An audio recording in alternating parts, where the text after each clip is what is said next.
Ayon sa isang psychic, Kim Chu at Paolo Avellino, magkakatuluyan.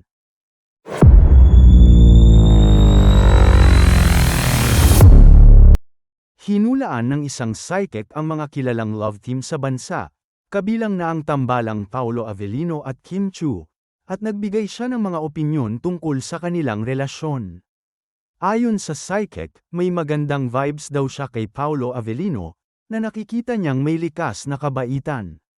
Hindi naman aniya masyadong mahirap makita kung bakit maraming tao ang naa-attract sa aktor, dahil sa kanyang pagiging mabait at may malasakit sa mga tao sa kanyang paligid. Samantalang sa love team partner ni Paolo na si Kim Chu, sinabi ng psychic na medyo may alinlangan pa ito sa kanilang relasyon. Bagamat may nararamdaman din ang psychic na maaaring may potensyal ang dalawa bilang mag-partner, may mga duda pa raw si Kim tungkol dito. Sa kabila ng pagdududa, ipinahayag ng psychic na naniniwala siya na may pagkakataon na magkatuluyan ang dalawa sa hinaharap. Ang psychic ay naniniwala na may mga senyales o indikasyon sa kanilang mga baraha na nagpapakita ng posibilidad ng isang relasyon. Isa sa mga nakita ng psychic ay ang pagkakaroon ng malalim na koneksyon ni Paolo kay Kim. At itinuturing niyang si Paolo ay unti-unti nang nahulog ang loob kay Kim.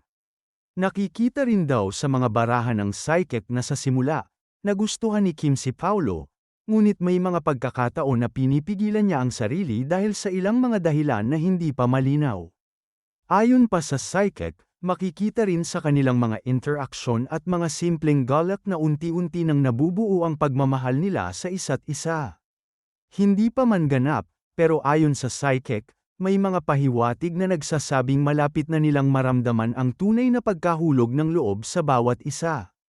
Ang kasalukuyang setup nila bilang love team ay nagsisilbing daan upang mas mapalalim pa ang kanilang koneksyon at para mas mapansin nila ang kanilang mga nararamdaman. Sa kabila ng lahat ng mga prediksyon ng psychic, sinabi rin niya na ang mga pagbabago sa kanilang relasyon ay hindi agad-agad mangyayari. Kailangan nilang pareho ng oras at pagkakataon upang mas lalo pa nilang maunawaan ang isa't isa, at tiyak na hindi madali ang kanilang daraanan. Maraming bagay ang dapat nilang isaalang-alang at tiyakin na hindi sila magmamadali sa pagdedesisyon kung ano ang mangyayari sa kanilang relasyon. Gayunpaman, sa mga nabanggit na senyales, hindi rin tinatanggihan ng psychic na may potensyal na magtulungan ang dalawa sa kanilang propesyon at personal na buhay. Sa pagiging magka-love team, may mga pagkakataon na ang kanilang relasyon ay nagiging mas malalim dahil sa pagtutulungan nila bilang magkasama sa mga proyekto. Tiwala ang psychic na kung patuloy nilang susundin ang kanilang nararamdaman at magiging tapat sa isa't isa, maaari nilang maabot ang isang masayang relasyon sa hinaharap.